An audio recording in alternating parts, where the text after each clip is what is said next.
বিদ্যুৎ মন্ত্রী বলছে গ্রামের একই পরিবারে 5 থেকে 6 জন মোবাইল ফোন ব্যবহার করে, আর সেই মোবাইল ফোনগুলোতে চার্জ দেওয়ার কারণে বিদ্যুতের স্বল্পতা দেখা দিচ্ছে। মানে মোবাইল ফোন চার্জের কারণে নাকি অতিরিক্ত বিদ্যুৎ ব্যবহার হচ্ছে, আর এই কারণেই জনগণ বিদ্যুৎ পাচ্ছে না। বিদ্যুৎ মন্ত্রীর এই কথাগুলো আপনার কাছে কি মনে হচ্ছে ভাই? তাড়াতাড়ি ভিডিও শেয়ার করেন, না হলে পরবর্তীতে আর কিছু জানতে পারবেন না। বিএনপি সমাধান দিতে পারতেছে না, বিদ্যুৎ মন্ত্রী নিজেই কইছে কিছু করার নাই, শুধু বৈশা বৈশা অপেক্ষা করা ছাড়া কিছু করার নাই, কিছু ম্যানেজমেন্ট করা। কিন্তু এই বিকট সমস্যার সমাধান আছে, দ্রুত সমাধান আছে, সেই সমাধান আজকে দেখাইবো। দেখে অবশ্য পরে কইবেন এত সহজ সমস্যার সমাধান, কিন্তু সরকার কেন সমাধান করতে পারতেছে না? তারা সমাধান করতে পারতেছে না কারণ সে সমস্যাটার সমাধানে আন্তরিক না।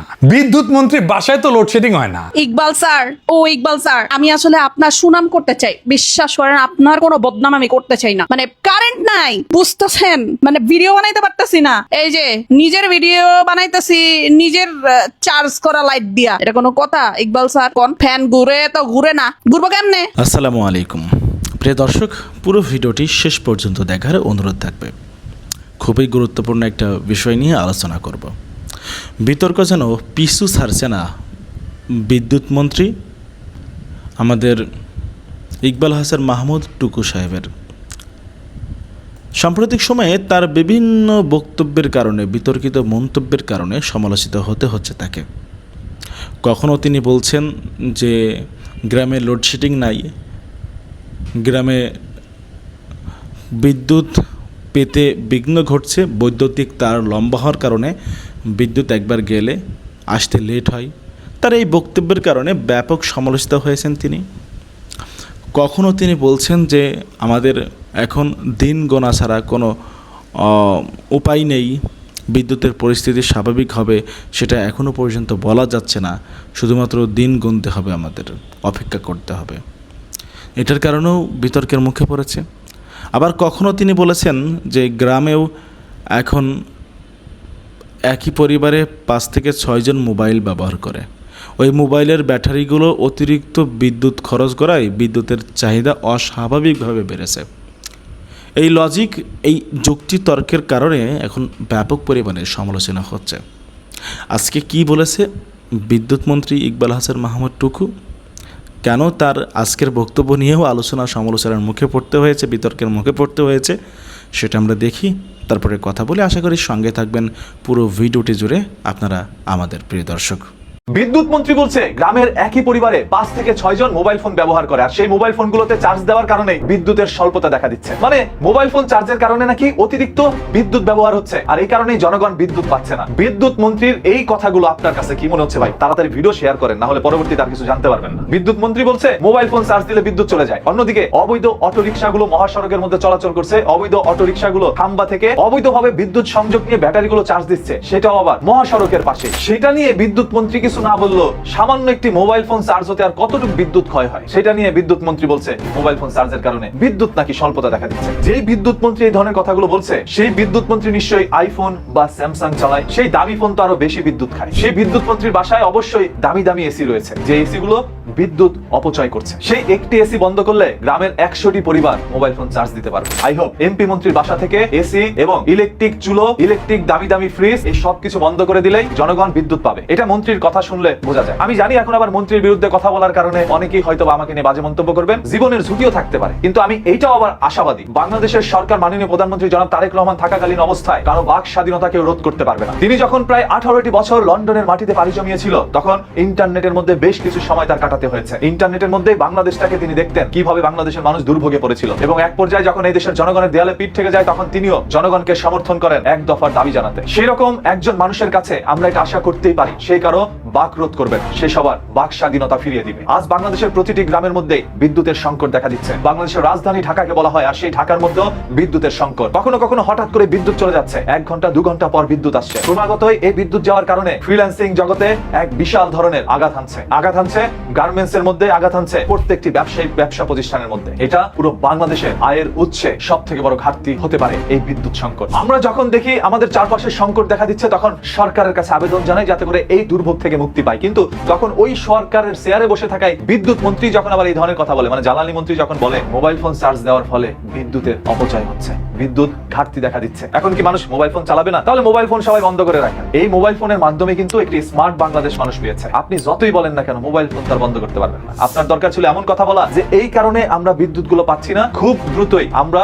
সেই দুর্ভোগ গুলো নিরসন করবো। একটি বিদ্যুৎ কেন্দ্র থেকে যদি বিদ্যুৎ না আসে, আরো বিদ্যুৎ দরকার হয়, তাহলে আরেকটি বিদ্যুৎ কেন্দ্র বানাবো। বড় বড় প্রকল্প নেন না হাতে। জনগণের দুর্ভোগ মেটানোর জন্য যা খুশি সরকার তাই করতে পারে জনগণের সাথে, এতে জনগণ সরকারকে সমর্থন করবে। আর যদি এমপি মন্ত্রী এই ধরনের কথা বলে, এই ফাঁকুসি কথাবার্তা শুনলে মানুষ এমনিতেই নারাজ হবে। সর্বশেষ আপনাদের উপরে ছেড়ে দিলাম, মন্ত্রীর এই কথাগুলো কি আসলে সত্য? যদি তাই হয়ে থাকে ভিডিওটি শেয়ার করে দেন আর আপনার মূল্যবান মতামত জানান। বিএনপি সমাধান দিতে পারতেছে না, বিদ্যুৎ মন্ত্রী নিজেই কইছে কিছু করার নাই, শুধু বৈশা বৈশা অপেক্ষা করা ছাড়া কিছু করার নাই, কিছু ম্যানেজমেন্ট করা। কিন্তু এই বিকট সমস্যার সমাধান আছে, দ্রুত সমাধান আছে, সেই সমাধান আজকে দেখাইবো। দেখে অবশ্য পরে কইবেন এত সহজ সমস্যার সমাধান, কিন্তু সরকার কেন সমাধান করতে পারতেছে না?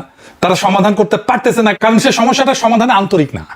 বিদ্যুৎ মন্ত্রী বাসায় তো লোডশেডিং হয় না, তারা তো কেউ মারতে আসতেছে না। পল্লী বিদ্যুৎ সমিতি তাদের 80-র উপরে কেন্দ্রের নিরাপত্তার জন্য চিঠি দিয়েছে পুলিশকে, নিরাপত্তার জন্য কাজ করতে পারতেছে না বিদ্যুৎ কর্মীরা।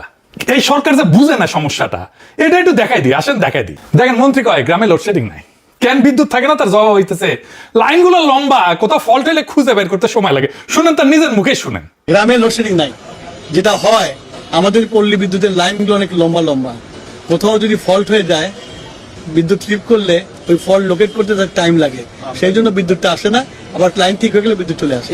শুনিছেন? কিন্তু আসলে কি হয় পল্লী বিদ্যুতের অফিসারের কাছে নিজেই শুনেন, তার কাছেই শুনেন। এই লোডশেডিং এর দায়িত্ব আমার না, আমার গ্রিড থেকে বরাদ্দ দিচ্ছে, আমার দরকার হলো আপনার 8 মেগাওয়াট, আমাকে দিচ্ছে 2 মেগাওয়াট, তাহলে আমি কয়টা লাইন চালু করতে পারি? একটা করে লাইন চালাইতে হয়। মনে করেন 6টা লাইন, আমি যদি একটা লাইন চালু করি তাহলে বাকি লাইনগুলো আবার রোটেট করে চালু করতে গেলে কতক্ষণ সময় লাগবে? একবার আপনি চিন্তা করেন বিষয়টা। শুনিছেন? যা লাগবে তার 4 ভাগের 1 ভাগ দিতেছে, লাগবে 100 দিতেছে 25, আর কয় বিদ্যুতের লাইন লম্বা। আরেকজন কর্মকর্তার কাছে শুনেন। আসসালামু আলাইকুম। তো দুঃখের কথা কি বলবো, লোডশেডিং এর জ্বালায় আমরাই তো অতিষ্ঠ, আর গ্রাহকের কথা নাই বা বললাম। কথাটা বলারও একটা কারণ আছে। এই যে দেখেন আমার এখন মেল লাইনের সাপ্লাই দেখেন 1380 কিলোওয়াট, মানে হচ্ছে 1.3 মেগাওয়াট। এখন এটা দেখানোর পরে যদি বলি যে আমার এখানে 4টা লাইন আছে, 4টা লাইনের 3টাই বন্ধ, একটা লাইন চালু রাখতে পারছি, এটার কারণ লোডশেডিং। তো লোডশেডিং এর এত পরিমাণ ভয়াবহতা যে আমার 4টা লাইনের 3টা বন্ধ রাখতে হচ্ছে। তা হিসাব করেন যে একটা লাইন চালু করতে হলে আমার কত ঘন্টা পর পর বিদ্যুৎ সে একটা লাইনে দিতে পারবো। এখন যে লাইনটা চালু আছে, এই লাইনটা যদি একবার বন্ধ হয় 3 ঘন্টা বন্ধ থাকবে, 3 ঘন্টা পর 1 ঘন্টা পাবে। তো এই হচ্ছে পরিস্থিতি আমার চাকরি লাইফের ভয়াবহ লোডশেডিং, এটাই আমি ফেস করতেছি। এর আগে এরকম লোডশেডিং আমি কখনো পাইনি। এখন কি হইতেছে দেখেন, কি করতেছে এই পল্লী বিদ্যুতের কর্মীদের সাথে বিক্ষুব্ধ জনতা। দেখেন, চাঁদপুরের ফরিদগঞ্জে পল্লী বিদ্যুতের একটি উপকেন্দ্র থেকে এক কর্মচারীকে জোর করে তুলে নিয়ে গিয়ে মারধর ও আটকে রাখার অভিযোগ উঠেছে। আচ্ছা কোন তো এদের কি দোষ? এই পল্লী বিদ্যুতের লোকদের কি দোষ? এ তো কর্মচারী, সরকারি কর্মচারী, এরা তো বিতরণ করে, এরা তো বিদ্যুৎ বানায় না, যা পায় তাই তো দিবে। এরা তো বিদ্যুৎ পয়দা করতে পারে না। এই বেচারাদের উপরে চড়াও হয়ে কোনো লাভ আছে? সারা দেশে পানি আর বিদ্যুতের জন্য হাহাকার, বাসায় রান্না হইতেছে না। দুর্ভোগের তো শুরু আছে শেষ নাই। এই যে সকালের নাস্তা এখন খাইতেছি 12টা বাজে, রাইস কুকারে ভাত রান্না করা লাগে, এই যে কারেন্টের চুলারে তরকারি রান্না করা লাগে, রান্না তুলে দিলে কারেন্ট চলে যায়, তখন আবার বসে থাকা লাগে। যদি কারেন্ট না থাকে তাহলে আপনার সিলিন্ডারের দাম হয়েছে আপনার 2000-2500 টাকা। এখন আমরা কি করব সেটা বলেন, আমরা না খেয়ে তো মরতে হবে। এটা ঢাকার অবস্থা, সরকারের কাছে টাকা নাই জ্বালানি কেনার। আমার কথা না, বিদ্যুৎ আর জ্বালানি প্রতিমন্ত্রী অনিন্দ ইসলাম অমিত কইছে নিরবিচ্ছিন্ন জ্বালানি সরবরাহ নিশ্চিত করার মতো যথেষ্ট অর্থ সরকারের হাতে নাই। আসলে আমাদের কাজটি হচ্ছে সাপ্লাই লেন, আমরা সরবরাহটা আসলে নিশ্চিত করব। সরবরাহ নিশ্চিত করবার জন্য তো আসলে অর্থের যোগানটি থাকতে হবে। সেই যোগানের ক্ষেত্রে আসলে সেই জায়গাটি আমাদের হাতে নেই। আমরা সকলে জানি অ্যারাউন্ড 30,000 মেগাওয়াট আমাদের ক্যাপাসিটি আছে, কিন্তু পাওয়ার প্ল্যান্ট চালানোর জন্য প্রয়োজনীয় জ্বালানি আমরা সরবরাহ করতে পারছি না। দেখেছেন কি অবস্থা? বিদ্যুৎ কেন্দ্র চালানোর মতো যথেষ্ট জ্বালানিও নাই। কেন নাই? কারণ জ্বালানি পণ্যের আমদানি ব্যয় $5 বিলিয়ন থেকে বেড়ে $10.6 বিলিয়ন হয়েছে। 1 বছরে 107% বেড়েছে, দ্বিগুণেরও বেশি। সারের দামও বেড়েছে, প্রায় $2.5 বিলিয়ন থেকে প্রায় 4 বিলিয়নে গেছে। রিজার্ভ তো 32 বিলিয়নের করে, মানে শুধু জ্বালানি কিনতেই প্রত্যেক বছর রিজার্ভের 1/3 সমান ডলার লাগতেছে। এই দাম করলে আরো বাড়তে পারে। শুধু কি তাই, অভাগা যেদিকে চায় সাগর শুকায় যায়। এলএনজি গ্যাস হয়েছে আরেক গ্যাঞ্জাম। কি গ্যাঞ্জাম? আমাদের গ্যাসের একটা বড় অংশ আসে বিদেশ থেকে এলএনজি হিসেবে। এলএনজি মানে তরল করা প্রাকৃতিক গ্যাস। গ্যাসকে -160 ডিগ্রিতে নিলে ঠান্ডা করলে তরল হয়ে যায়, তরল পানির মতো তরল হয়, তারপরে জাহাজে করে এটা আনা হয়। কিন্তু তরল জিনিসটা তো আর সরাসরি আপনার চুলায় যায় না, তাই না? পাইপ লাইনেও ঢোকে না। তার আগে ওইটা আবার গরম করে নিতে হয়, গরম করে আবার গ্যাসে ফেরত আনতে হয়। এই কাজটা করে মহেশখালীতে সমুদ্রের উপরে ভাসতে থাকা দুইটা টার্মিনাল, একটা এক্সিলারেট এনার্জির আর একটা সামিটের, দুই বেসরকারি। এটার কাজ একটাই, জাহাজ থেকে তরল গ্যাস নামানো, গরম করে গ্যাসে বদলানো, তারপরে পাইপে পাঠানো। এক্সেলারেটের দুইটা বয়লার আছে, গরম করার যন্ত্র আর কি, এটা নষ্ট, রক্ষণাবেক্ষণে বন্ধ। আর সামিটে জাহাজ আসছে, এলএনজি ভরা জাহাজ, কিন্তু বাতাসের কারণে জাহাজটাকে নিরাপদে ফেরানোই যাইতেছে না। এই মাল খালাসি শুরু করা হয়নি, জাহাজ ভর্তি গ্যাস সমুদ্রে ভাসতেছে। চিন্তা করে দেখেন, আমাদের কেনা গ্যাস, ডলার দিয়ে কেনা গ্যাস, গ্যাস আছে কিন্তু ব্যবহার করা যাইতেছে না। মানে সমস্যাটা শুধু টাকারও না, সমস্যাটা যন্ত্রেরও। 1 টাকা না থাকলে গ্যাস কেনা যায় না, 2 টাকা থাকলেও গ্যাস আনলেও সেটা ব্যবহারযোগ্য করার ক্ষমতা আমাদের নাই। আমরা 15 বছর ধরে কেন্দ্র বসেছি, কিন্তু সেই কেন্দ্রে জ্বালানি পৌঁছানোর অবকাঠামো এটা তৈরি করিনি। বসালে এটা বসেছি, 2 নাম্বারটা রাখি নাই, এটা বিকল্প রাখি নাই। তাই আজকে একটা বয়লার নষ্ট হইলে আর একদিনে বাতাস বেশি বইলে দেশ অন্ধকার হয়ে যায়। গ্যাস চাইলেও যে আনা যাবে না, টাকা থাকলেও যে আনা যাবে না, এটা আবার কইতেছে সরকার আরেক মন্ত্রী, বাম মন্ত্রী জোনায়েদ সাকি। শুনেন, এই মুহূর্তে আপাতত দেশের গ্যাস উত্তোলনের সর্বাত্মক উদ্যোগ ছাড়া এবং বাইরে থেকে গ্যাস আমদানি করার চেষ্টা করা ছাড়া, যেটা পাওয়া খুবই দুর্লভ হয়ে যাচ্ছে এবং সেখানে প্রচুর সময় লাগবে। মানে মালয়েশিয়া যে তরলীকৃত গ্যাস দিতে চাচ্ছে, কিছুটা পাওয়া যাবে, কিন্তু যে কন্টেইনারে আনবে ওটা চায়না নির্মাণ করে দিতে বলেছে 1.5 থেকে 2 বছর লাগবে। ফলে আমরা কোনো সমাধান করা যাচ্ছে না। শুনিছেন ট্যাঙ্কার নাকি বানাইতে হবে, তারপরে আনবে। কারণ আইসানি আমি না আমার ঘোড়া আসবে, ঘোড়া হাসি দেন, মেলাদিন দেওয়া ট্যাঙ্কার ভাড়া পাওয়া যায় না। এখন যে এলএনজি আনে সরকার, সেটা কি নিজের ট্যাঙ্কারে আনে নাকি সরকার? বালচুন, বাংলাদেশ নিজে কোনো এলএনজি ট্যাঙ্কার ভাড়াও করে না, নিজেও করে না, কেনেও না। চুক্তিগুলো এরকম, এটা ডেলিভার টু এক্সশিপ, মানে জাহাজ জোগাড় করা বিক্রেতার দায়িত্ব। কাতার এনার্জি থেকে আমরা এলএনজি আনি, ওকিউ ট্রেডিং থেকে এলএনজি আনি, এক্সেলারেটর আনে, স্পট বিক্রেতার নিজের বা নিজের চার্টার করা জাহাজে মহেশখালী পর্যন্ত পৌঁছে দেয়। মানে ওই যা কইতেছে কথা, সেটা সে নিজেই বুঝে না, জানেও না। সরকার চালাইতেছে, ওর আমলা যা কয়ে দিছে ওইটা এসে বমি করে দিতেছে। যে সাংবাদিকরা তার প্রশ্ন করতেছে, সেও জানে না যে এলএনজি আনার জন্য ট্যাঙ্কার বানায় আনার দরকার নাই। মানে আমাকে একটা বালচুন পেয়েছে কিরকম, বাট পার আম তার কাছে না। ওই ওর যে লেভেল অফ ইন্টেলিজেন্স, ঠিক ওই একই লেভেল অফ ইন্টেলিজেন্স আর আন্ডারস্ট্যান্ডিং নিয়ে বিএনপি সরকারের মন্ত্রীরা কাজ করে। বিদ্যুৎ মন্ত্রী বলছে যে বিদ্যুৎ চালিত রিক্সা বাইরে যাওয়ায় নাকি বিদ্যুতের চাহিদা বাড়িছে রাতের বেলা। সে নিজেই সংসদে কইছিল গ্রীষ্মকালে গরম আর সেচের কারণে গ্রীষ্মে 18,000 মেগাওয়াট বিদ্যুতের চাহিদা হয়। সেই টাইমে কিন্তু বলে না একটা রিক্সার কথা, এখন এটা বলির পাটা লাগবে তো, তাই বাই করেছে যুক্তি। চিন্তা করেন, মানে মাথা যা শিখছে কয়ে দিতেছে। আবার দেখেন, দেশে গ্যাস নাই, বিদ্যুৎ নাই, জ্বালানি নাই, 12 থেকে 18 ঘন্টা লোডশেডিং হয়, আবার নামাবে নাকি বৈদ্যুতিক বাস। মোটে মা রাধে না তপ্ত আর পান্তা, কি অবস্থা! জোকারে জোকারে ভর্তি। লোডশেডিং আগে হয়েছে, কিন্তু কথা হইতেছে রেকর্ড লোডশেডিং তো হয় না, এখন হইতেছে রেকর্ড লোডশেডিং। এই নতুন রেকর্ড কেন হইল? সে জবাব তো দিতে হবে। বিদ্যুৎ জ্বালানি ছাড়া তো শিল্প কলকারখানা চলবে না। পেট্রোবাংলা চাহিদার মাত্র 56% গ্যাস দিতে পারতেছে। সাভার আশুলিয়া কারখানা উৎপাদন কমছে 50 থেকে 60% পর্যন্ত। এটা গিয়ে পড়বে কোথায়? আমাদের রপ্তানি কমছেও। হাসিনা আমলে 23-24 অর্থ বছরে রপ্তানি ছিল $44.7 বিলিয়ন।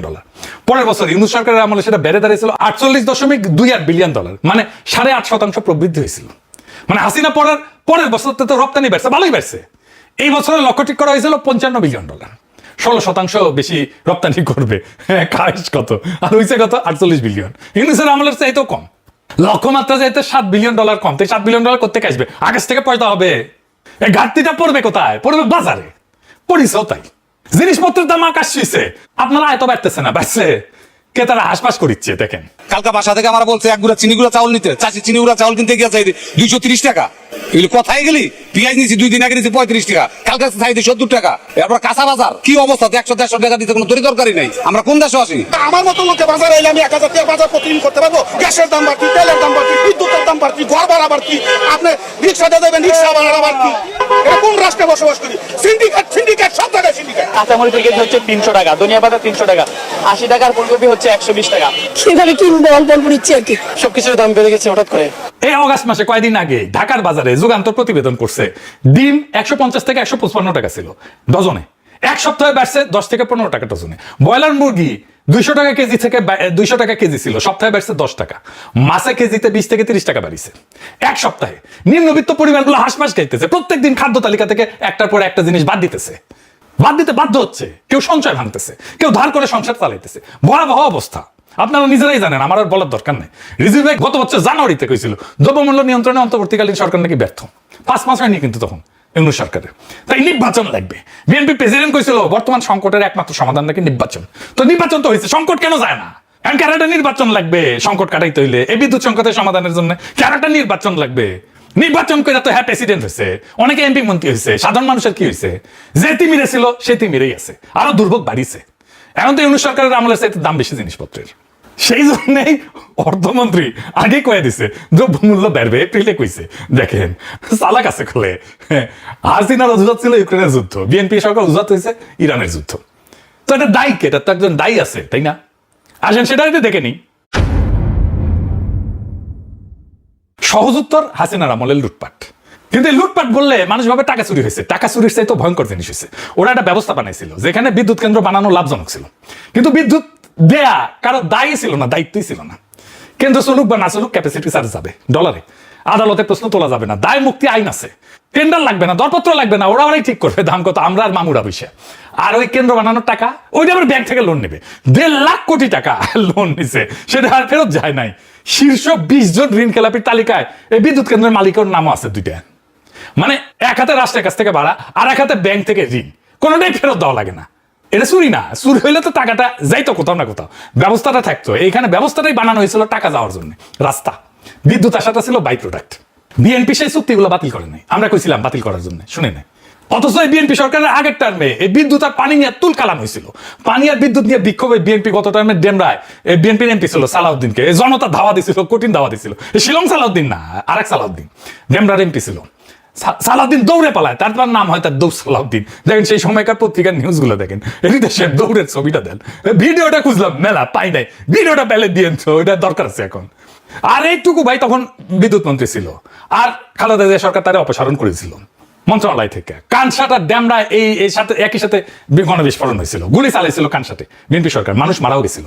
সেই একই ব্যর্থ বিদ্যুৎ মন্ত্রীকে আবারও সেই মন্ত্রণালয়ের দায়িত্ব দেওয়া হয়েছে। নিজে নিজে যদি মারা খাইতে চায় তারে কে বাঁচায়? সমস্যা তো আছে, সমাধান কি?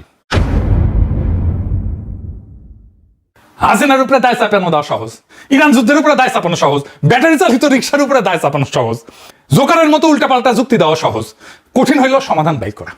সমাধানের জন্য লাগে গভীর পড়াশোনা, প্রবলেম সলভিং আর অ্যানালিটিক্যাল স্কিল লাগে, তথ্য লাগে, কমিটমেন্ট লাগে, একটু বেরেন্টও লাগে আর কি। এখন পুরা সরকারের একটা লোক নাই যার এগুলো সবগুলো আছে। বিদ্যুৎ মন্ত্রী কইছে, শুনেছেন তো, দিন গোটা ছাড়া আর ম্যানেজমেন্ট ছাড়া কিছু করার নাই, সেটাও করতে পারতেছে না। মানে আপনি যারা লিডার বানাইছেন তার মেধা যতটুকু, ওইখানে আপনি আটকায় যাবেন। কিছুদিন আগে একটা প্রশ্ন খুব ভাইরাল হয়েছিল, নারী কিসে আটকায়? ওই প্রশ্নের উত্তর পাওয়া খুবই মুশকিল, কিন্তু আমরা আটকাই পলিটিক্যাল লিডারদের বুদ্ধিমত্তায়। যাই হোক, এই সমস্যার সমাধান সম্ভব, খুবই সম্ভব, এক্ষুনি সম্ভব, রাইট নাও। এখন নিশ্চয়ই সবাই ভাবিচ্ছেন, দেখছে তো ঘাবিচ্ছে দাদা, প্যারিসে গরম পড়ছে, চাঁদনি গরম হয়ে গেছে দাদা, আল্লাহ গেছে একেবারে। আসেন আলাপ করে নি, দেখাই যে সমাধান দিব, বুঝবেন যে বন্দুকের গুল্লি মিস হইতে পারে, আমার সলিউশন মিস হবে না। এটা সম্ভব, কয়েক মাসের মধ্যে সম্ভব। বাংলাদেশে এই মুহূর্তে বিদ্যুৎ উৎপাদন ক্ষমতা 29,000 মেগাওয়াট, আর সর্বোচ্চ চাহিদা হইতেছে 14 থেকে 15,000 মেগাওয়াট, অর্ধেক। চাহিদার দ্বিগুণ ক্ষমতা আমাদের আছে, তারপরে অন্ধকার। আমাদের বিদ্যুৎ কেন্দ্রের অভাব নাই, একেবারেই নাই, বরং দরকারের চাইতে দ্বিগুণ আছে। তাইলে বাতি চলে না কেন? কারণ কেন্দ্রগুলো বসে আছে। কেন? কেন্দ্র আছে, যন্ত্র আছে, কর্মী আছে, গ্রিডের লাইন টানা আছে, কিন্তু চলে না কেন? জ্বালানি কেনার টাকা নেই, আর ওদের যে টাকা পাও না সেটা দেওয়া হয় নাই। বিদ্যুৎ কেন্দ্রগুলোর কাছে সরকারের বকেয়া প্রায় 50,000 কোটি টাকা। এখন ভাবেন, আপনি এক দোকানে 5 বছর ধরে বাকিতে মাল নিলেন, এখন গিয়া কইতেছেন ভাই আরো মাল দেন, দোকানদার কি করবে? দিবে মাল? তো সংকটটা তো টাকার। কেন্দ্র বন্ধ থাকতেছে টাকার অভাবে, সোজা হিসাব। যন্ত্রের অভাবে না, টাকাটা গেল কই? সরকারের টাকা যায় কই? বিদেশ থেকে এলএনজি কিনতে ভর্তুকি দিতে হয়, সব জায়গায় ভর্তুকি। এই বছর প্রায় 14,600 কোটি টাকা ভর্তুকি দিছে। 2 বিদ্যুৎ কেন্দ্রগুলো বকে আছে 50,000 কোটি টাকা। 3 নাম্বার, অনেক কেন্দ্র বসে আছে কিন্তু তবু ভাড়া দিতে হইতেছে, ক্যাপাসিটি চার্জ যেটার নাম। বিদ্যুৎ নেন বা না নেন, টাকা দিতেই হবে। গৌরী সেন টাকা দিবে, সরকারি মাল দরিয়ামে ঢাল। হাসিনা সিস্টেম করে গেছে, তারেক রহমানের সরকার সেটা চালাইতেছে বাধ্য ছাত্রের মতো। এই অর্থ বছরে ভাড়া বাবদই যাবে এই 48,000 কোটি টাকা।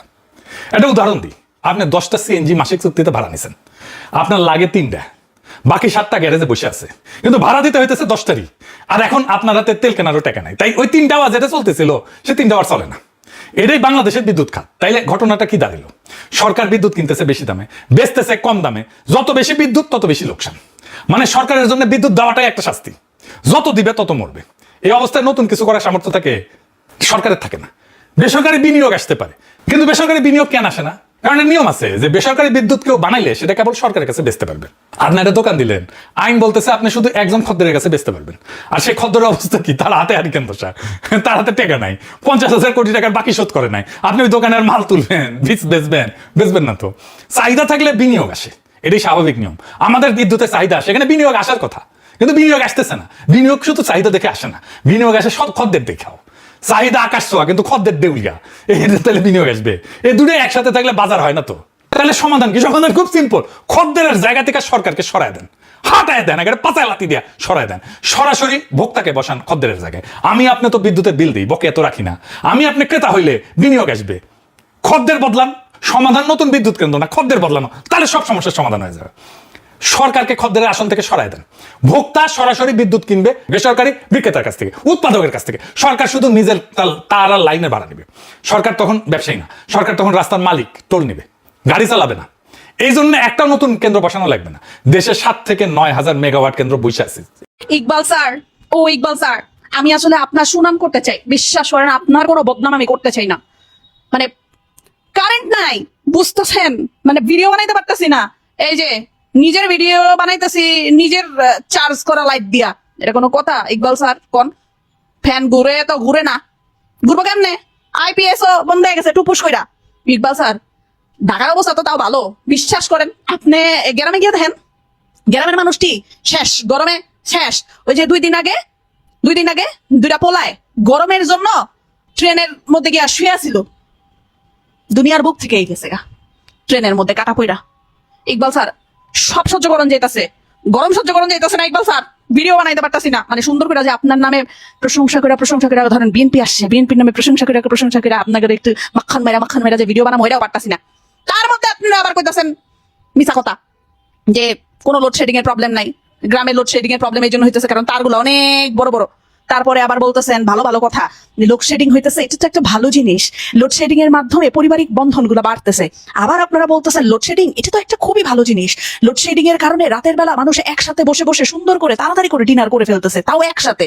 লোডশেডিং এটা তো খুব ভালো জিনিস, লোডশেডিং যখন হয় সবাই মিলে ছাদের মধ্যে চলে যায় আর গল্প করে, লোডশেডিং সেটা তো খুব ভালো জিনিস, তাড়াতাড়ি মানুষ ঘুমায় পড়ে, তাড়াতাড়ি মানুষ ঘুম থেকে উঠতে পারে। ইকবাল স্যার দেখেন, বাস ইকবাল স্যার বহুত হয়েছে, মানে এইসব আপনাদের কথা না বুঝছেন, সবাই বুঝা ফলাইতেছে। ইকবাল স্যার, আমাদেরকে বাঁচান, নিজেও বাঁচান। দেখেন আপনি তো গ্রামে থাকেন না, আপনি তো থাকেন ঢাকায়, আমিও থাকি ঢাকায়, বুঝছেন, কিন্তু গ্রামে গেছিলাম, লোডশেডিং বিশ্বাস করেন লোডশেডিং হয় না, মানে কারেন্ট মাঝে মাঝে আসে। তার মধ্যে তারেক স্যার বলছে যে 8টার মধ্যে সকল বাজার বন্ধ করে দিতে, সকল মার্কেট বন্ধ করে দিতে, তারপরে ব্যানার বুনার সব বন্ধ করে দিতে। ঠিক আছে, হ্যার কথা আমরা শুনলাম ইকবাল স্যার, কিন্তু হ্যার কথা যদি আমরা শুনি, রাস্তাঘাটের লাইটও যদি বন্ধ হয়ে যায়, সবকিছু যদি বন্ধ হয়ে যায়, আপনি চিন্তা করেন তাইলে চুরি চামারি কতখানি বাইরা যাইবো, ডাকাতি ছিনতাইকারীরা কতখানি বাইরা যাইবো, একটু বুঝেন। আলো শূন্য একটা দেশ কোনোদিন আগাইতে পারে না ইকবাল স্যার, আমগদিকে একটু চান। আর আপনারা যে কজ দেন না যে তার লম্বা, এই জন্য লোডশেডিং এর প্রবলেম, অটোরিকশা চার্জ দেয়, অবৈধ অটোরিকশা চার্জ দেয়, লোডশেডিং এর প্রবলেম। লোডশেডিং এর প্রবলেম তো আপার আমল আসছিল না, এখন তো কইতে মন চায় যে আপাই ভালো আসছিল, জগা থুকু অর্ডিনাল নাই করলাম। ইকবাল স্যার দয়া করেন ইকবাল স্যার, মাফ চাই ইকবাল স্যার, এলা মাফ করেন, কারণ হইতেছে লোডশেডিং এর সমস্যার দিকে আর পারতেছি না, গরম, চার্জার লাইটের লাইট রাখতে হবে, আমার মেয়ে আবার পড়ালেখা করবো। গুড নাইট না, মানে অন্ধকার নাইট ইকবাল স্যার, অন্ধকার নাইট। জাতিগতভাবে আমরা আর কত পিষ্ট হব বলুন তো, কি ভাগ্য নিয়ে জন্মেছি, না হলে মরার উপর খাড়ার ঘা কি আসে আমাদের ওপরে? সরকার বিদ্যুৎ বিতরণকে বেসরকারি খাতে দেওয়ার পরিকল্পনা করেছে, ঠিক কোন বিবেচনা থেকে করেছে? That is my question. না মানে আমরা যেটা বেসিক সেন্সে মনে করি যে 10টা যখন দোকান থাকে, আপনি কেনাকাটা করতে চান, আপনি বার্গেটিং করতে পারেন, এবং যেহেতু 10টা দোকান আছে, প্রতিযোগিতা আছে, দোকানদাররাও কিন্তু মোটামুটি একটা দাম সহনীয় পর্যায়ে রাখে, ভোক্তার অধিকার সংরক্ষণ হয়। আপনি যখন কোনো একটা এলাকায় একটা মাত্র দোকান দেখেন, কি হয় সেখানকার ভোক্তার অবস্থা? সে খারাপ পণ্য দিক, সে দাম বেশি রাখুক, অজ্ঞতা কিছু করার থাকে না, আপনাকে সেখান থেকেই পণ্য কিনতে হবে। তো সেখানে বিদ্যুতের মতো এত সেন্সিটিভ একটা জিনিসকে সরকার, আপনি যদি না পারেন কোনো কারণে, আপনি এভাবে বেসরকারি খাতে তুলে দেবেন? আপনি কি বলতে পারবেন যে আপনার করা নিয়ন্ত্রক সংস্থা আছে ব্রিটেনের মতো বা অন্য কোনো দেশের মতো? আমরা যখন অন্য দেশকে উদাহরণের কাতারে নিয়ে আসছি, তো তাদের মতো তো ওরকম নিয়ন্ত্রক সংস্থাও আমাদের থাকতে হবে যাতে ভোক্তার অধিকার সম্পূর্ণভাবে সংরক্ষণ হয়। আছে, এটা বুকে হাত দিয়ে বলতে পারবেন না, কারণ আমাদের রন্ধ্রে রন্ধ্রে দুর্নীতি। আপনি কাকে দিয়ে কি নিয়ন্ত্রক সংস্থা তৈরি করবেন? সরিষার মধ্যেই তো ভূত লুকিয়ে থাকে। তো এরকম হঠকারী সিদ্ধান্ত দয়া করে নেবেন না জনাব তারেক রহমান। এরকম একটি বেসরকারি সংস্থার হাতে আপনি গোটা বাংলাদেশের মানুষের অধিকার তুলে দিতে পারেন না, প্লিজ। যে বা যারাই আপনাকে এই বুদ্ধি দিয়ে থাকুক না কেন, মোটেও এটা কোনো ক্লেভার বুদ্ধি না। সরকার যখন নির্বাচনের প্রচারণা করে কি বলে, বিদ্যুৎ দেব, এই দেব, ওই দেব, তো এই বিদ্যুৎ যখন বেসরকারি খাতে 25-30 বছরের চুক্তিতে চলে যাবে, আপনি কোথায় পাবেন সরকারকে ধরতে? কি দিয়ে ধরবেন আপনি সরকারকে? কিসের জবাবদিহিতা চাবেন আপনি সরকারের কাছে? দর্শক, আপনাদের মতামত জানাবেন। এখন যেটা আলোচনা হচ্ছে সেটা হচ্ছে মানে সবচেয়ে বড় আলোচনা বাংলাদেশে, সেটা হচ্ছে গ্যাস, তেল, বিদ্যুৎ। বিদ্যুতের দুই ধরনের আলোচনা আছে। এক ধরনের আলোচনা হচ্ছে বিদ্যুতের কোনো মানে স্থায়িত্বই নেই। গ্রামে গঞ্জে সারাদিনে 2-3 ঘন্টাও বিদ্যুৎ থাকে না, কিন্তু বিদ্যুৎ মন্ত্রী বলছেন ওইখানে থাকে, ওইখানে বিদ্যুৎ থাকে সবসময়। এটা নিয়ে আমরা অনেক কথা বলছি, এখন আর ওই পুরোনো কাশুন দেখে এটা লাভ নাই। এখন যেটা বলবো যে বিদ্যুৎ মন্ত্রী শেষ পর্যন্ত মুখ খুলছেন। ওই যেটা প্রবাদ আছে না, মাইকেল মধুসূদন দত্ত, এতক্ষণে অরিন্দম কহিলা বিষাদে, মানে শেষ পর্যন্ত সে আসল খবরটা বললো। আসল খবরটা কি, যে মহেশখালীতে যে LNG গ্যাস আছে তার একটা ইউনিটে আগুন লেগে গেছে, সেটা পুড়ে গেছে। এটা ঠিক করতে সময় লাগবে, কতদিন সময় লাগবে সেই ব্যাপারে পরে আসতেছি। এটা যে পর্যন্ত ঠিক না হবে, এটা যে পর্যন্ত রিপেয়ার না হবে, সেই পর্যন্ত আমাদের বিদ্যুৎ নিয়ে কষ্ট করতেই হবে। ভালো, আমি এটাকে সাধুবাদ জানাই। কেন জানেন, যে উনি কিন্তু এই কথাটা আরো 7 দিন আগে বলে দিতে পারতেন না। উনি এই কথাগুলো না বলে উনি কি বলতেছিলেন, বিদ্যুৎ থাকে, আপনারা মাটির চুলায় রান্না করেন। আরেকজন ওই উপদেষ্টা বলতেছে যে বিদ্যুতের যদি বিল বেশি দেন অসুবিধা কি, এটা দেশেই থাকবে। ইভেন কি ইশরাক সাহেব দেখছি বিদ্যুৎ নিয়ে কথা বলে, এবং নূর সাহেবও দেখি বিদ্যুৎ নিয়ে কথা বলে। আসল ঘটনা হচ্ছে এইটাই, মহেশখালী LNG গ্যাস যে টার্মিনালটা পড়ে গেছে, ভাসমান টার্মিনালটা, এটা রিপেয়ার করতে সময় লাগবে, এবং এইটা রিপেয়ার হওয়ার আগ পর্যন্ত বিদ্যুতের ঝামেলা থাকবেই। আবার অনেকে প্রশ্ন তুলতেছে ওইখানে কত মেগাওয়াট বিদ্যুৎ উৎপাদন হয়, সেটা যদি বাদও দেন তাহলেও তারপরেও তো বিদ্যুতের ঘাটতি থেকে যায় বাংলাদেশে, থাকে না? এবং বিদ্যুৎ মন্ত্রী এটাও বলছেন কিভাবে ওরা এটা সাশ্রয় করবেন, মানে যেটা আছে এটা বন্টনের মাধ্যমে সবাইকে দিবেন। আমার তো মনে হয় না এটা উনি করতে পারবেন, কারণ বন্টনের মাধ্যমে যদি আপনি গ্রামে গঞ্জে দেন তাহলে শহরে দিতে পারবেন না। শহরে না দিলে হাহাকার। আর শহরের মধ্যে কিছু জায়গা আছে বন্ধুরা, আপনারা যদি কখনো আপনার বাড়িতে বিদ্যুৎ না থাকে, গাড়ি চালায় বা সাইকেল একটু মিন্টু রোড এলাকাটাই ঘুরেন, মন্ত্রীপাড়া বা সচিব পাড়ায়, ওইখানে বিদ্যুৎ আছে, কখনো ওইখান থেকে বিদ্যুৎ যায় না। আমি গতকালকে একটা ভিডিওতে বলছিলাম যে আমি থাকতাম কামাল সাহেবের বাড়ি, ওই যে তৎকালীন স্বরাষ্ট্রমন্ত্রী কামাল সাহেবের বাড়ির পাশে, বা তৎকালীন আইনমন্ত্রী শ্রমিক সাহেবের বাড়ির পাশে আমার এলাকায় কখনো বিদ্যুৎ যেত না। মানে দুইটা মন্ত্রী দুই দিকে থাকতো বলে পুরো এলাকায় বিদ্যুৎ থাকতো। এটাই বাংলাদেশের সিস্টেম, এখন ওইভাবেই চলছে। কিন্তু মন্ত্রী মহোদয় বলছেন আমি সমানভাবে সাশ্রয় করে সমানভাবে বন্টন করবো। পারবেন না, আপনি পারবেন না। আপনি কি পারবেন মিন্টু রোডে বিদ্যুৎ বিভ্রাট করাইতে, মানে ওইখানে লোডশেডিং দিতে? পারবেন না। তো আপনার চাকরি থাকবে না। এগুলা কথা বলে লাভ নাই। আপনি আবার বলতেছেন যে আমি ওই যে ব্যাটারি চালিত রিক্সা চলে ওটির প্রোটেকশন দিব। সম্মানিত বন্ধুগণ, দর্শক শ্রোতা মণ্ডলী, কি বলবেন আসলে, বলার আসলে কিছুই নাই। বুঝে উঠতে পারতেছি না কি বলবো আসলে। আমি কি চলছে আসলে, দেশটা কাদের হাতে দেওয়া হয়েছে, কাদেরকে নির্বাচিত করে সংসদে পাঠানো হয়েছে। ভুলভাল লজিক এবং যুক্তি দেখিয়ে মানুষেরকে আসলে শান্ত করা যাবে না, মানুষের মন জয় করা যাবে না। মানুষকে এত বোকা মনে করলে ভুল মনে করবেন। বিদ্যুৎ মন্ত্রী যে বক্তব্য দিয়েছে ইকবাল হাসান মাহমুদ টুকু সাহেব, বিদ্যুৎ ও জ্বালানি মন্ত্রী আমাদের, তিনি যে মন্তব্য করেছেন যে গ্রামে এখন এক পরিবারে 5 থেকে 6 জন মানুষ মোবাইল ব্যবহার করে, এই মোবাইলগুলোর ব্যাটারিগুলো অতিরিক্ত বিদ্যুৎ খরচ হচ্ছে চার্জ দেওয়াই, এজন্য বিদ্যুতের চাহিদা অস্বাভাবিকভাবে বাড়ছে। ভাই, মোবাইল তো আগেও ব্যবহার করত, অন্তর্বর্তীকালীন সরকারের সময় তো মানুষ মোবাইল ব্যবহার করতো একইভাবে। তো মোবাইলের চার্জের কারণে বিদ্যুতের চাহিদা অস্বাভাবিকভাবে বেড়েছে, কি বলবো। মানে কিভাবে এই বিদ্যুতের এই পরিস্থিতি নিয়ন্ত্রণ করবে, স্বাভাবিক করবে, সেই দিকে কোনো চিন্তাভাবনা নাই। শুধুমাত্র ভুল এবং অযৌক্তিক কথাবার্তা বলে সময় ক্ষেপণ করছে এবং সমালোচনার মুখে পড়ছেন। আমি মনে করি মাননীয় প্রধানমন্ত্রীর উচিত যোগ্য একজন ব্যক্তিকে এই জায়গায় বসানো, যেই ব্যক্তি এই সমস্যাগুলা সমাধান করতে পারবে। শুধুমাত্র যুক্তি দিয়ে উদ্ভট কথা বলে মানুষকে যেন বিভ্রান্তি না করে। ভালো থাকবেন, সুস্থ থাকবেন। আপনারা আপনাদের মতামত অভিব্যক্তি অবশ্যই কমেন্ট করবেন।